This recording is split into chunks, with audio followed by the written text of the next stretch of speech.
বন্ধুরা, আপনার অন্নপূর্ণা যোজনার আবেদনকে রিজেক্ট দেখাচ্ছে, তাহলে কি আর কোনোদিন 3,000 টাকা পাবেন না?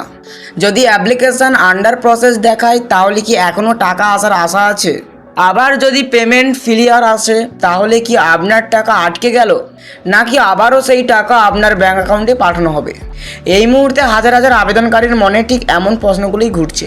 অনেকেই স্ট্যাটাস দেখে ভয় পেয়ে যাচ্ছেন, কেউ আবার ভাবছেন নতুন করে আবেদন করতে হবে, কেউ আবার ভাবছেন আর কোনোদিন টাকা পাবেন না। কিন্তু বাস্তব বিষয়টা কিন্তু এরকমটা নয়, কারণ সরকার চায় না যে যোগ্য ব্যক্তিরা এই টাকা থেকে বিচ্যুত হোক। সরকার এটা চায় যে যারা এই টাকার পাওয়ার যোগ্য নয়, তারা কিন্তু টাকা পেয়ে যাচ্ছে, তাদের ফর্মটিকে রিজেক্ট করা হচ্ছে। আর আপনাদের যে ফর্মটা রিজেক্ট হয়েছে তার আসল কারণ হলো আপনারা কিছু না কিছু ভুল করেছেন। ওকে, প্রতিটি স্ট্যাটাসে আলাদা আলাদা অর্থ রয়েছে এবং প্রতিটি ক্ষেত্রেই করণীয়টা আলাদা।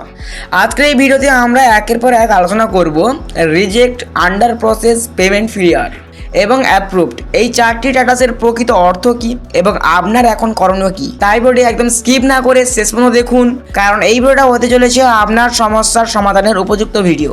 আর যদি আপনারা ফেসবুক পেজ থেকে দেখে থাকেন তাহলে পেজটিকে ফলো করে নিন, আর যদি ইউটিউব থেকে দেখে থাকেন তাহলে চ্যানেলটিকে অবশ্যই সাবস্ক্রাইব করে পাশে থাকা বেল আইকনটি অন করে রাখুন। রিজেক্ট দেখাচ্ছে, প্রথমে এই কাজ করুন। যদি আপনার আবেদনের স্ট্যাটাস রিজেক্ট দেখায়, তাহলে প্রথমে আতঙ্কিত হবেন না। এখানে সবচেয়ে গুরুত্বপূর্ণ বিষয় হলো কেন আবেদনটি রিজেক্ট হয়েছে সেটি জানা।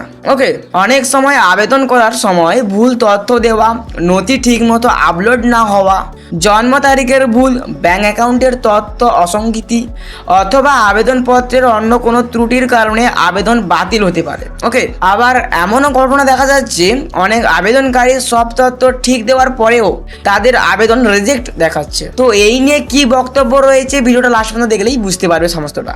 প্রথম অবস্থায় আপনার আবেদনপত্রের কপি ডাউনলোড করে রাখুন, যেটা এখন স্ক্রিনে শো হচ্ছে ওইটাই। এরপর আপনার সমস্ত নথি, Aadhaar card, voter card, bank passbook এবং প্রয়োজনীয় কাগজপত্র নিয়ে সংশ্লিষ্ট সরকারি অফিসে যোগাযোগ করুন। এখানে বোঝানো হচ্ছে যে আশা কর্মী বা বিডিও অফিসের সাথে যোগাযোগ করুন। সেখানে আপনাকে পরিষ্কার বলে দেবে কেন এই রিজেক্ট হয়েছে এই ফর্মটিতে। তারা সমস্তটা কিছুটা দেখে পরবর্তী পদক্ষেপ নিতে পারবে। সবচেয়ে গুরুত্বপূর্ণ বিষয় হলো নিজে থেকে নতুন আবেদন করবেন না, ঠিক আছে?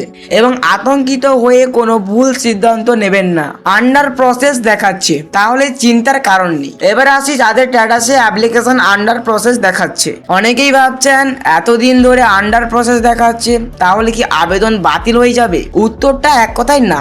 আন্ডার প্রসেস মানে আপনার আবেদন এখনো সরকারি যাচাইয়ের মধ্যে রয়েছে, অর্থাৎ এখনো কোনো চূড়ান্ত সিদ্ধান্ত নেওয়া হয়নি সরকার থেকে। আপনার আবেদন পরীক্ষা করা হচ্ছে, সমস্ত তথ্য মিলিয়ে দেখা হচ্ছে।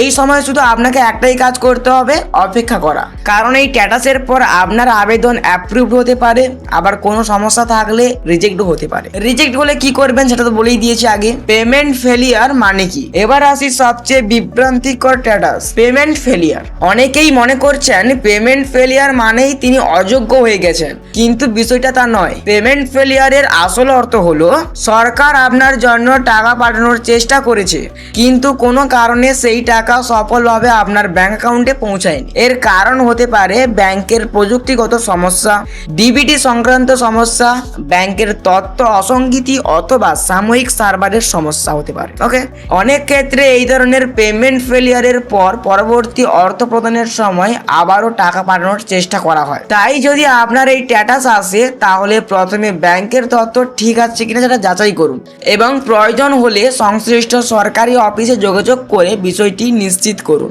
এই পর্যন্ত যদি আপনার কোনো বুঝতে অসুবিধা থাকে বা যদি আপনার মনে কোনো প্রশ্ন থেকে থাকে, তাহলে অবশ্যই কমেন্ট করে জানাবেন, আমরা পরবর্তী ভিডিও ওই টপিকের উপর বানিয়ে দেবো। ওকে, এবার আসি অ্যাপ্রুভড দেখাচ্ছে, তাহলে কি বুঝবেন? যদি আপনার স্ট্যাটাসে অ্যাপ্রুভড দেখিয়ে টাকা না ঢোকে, তাহলে বুঝবেন আপনার টাকাটা কিন্তু 7 দিনের মধ্যেও ঢুকতে পারে।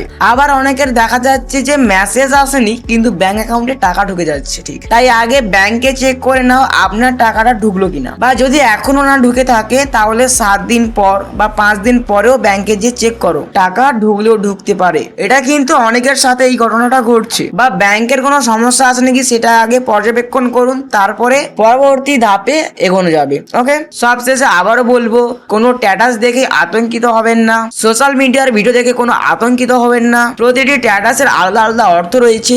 সঠিক তথ্য জেনে ধৈর্য ধৈর্য ধরে এবং প্রয়োজন হলে সংশ্লিষ্ট সরকারি অফিসে যোগাযোগ করুন। পরবর্তী পদক্ষেপ নিন। যদি পরবর্তী পদক্ষেপে আমাকে পেতে চাও তাহলে পেজটিকে ফলো করো, আর ইউটিউব দেখে থাকলে সাবস্ক্রাইব করে নিও। তাহলে দেখা হচ্ছে পরবর্তী পদক্ষেপে। ততক্ষণের জন্য আপনারা ভালো থাকবেন এবং আতঙ্কিত ছড়াবেন না আর আতঙ্কিত হবেন না।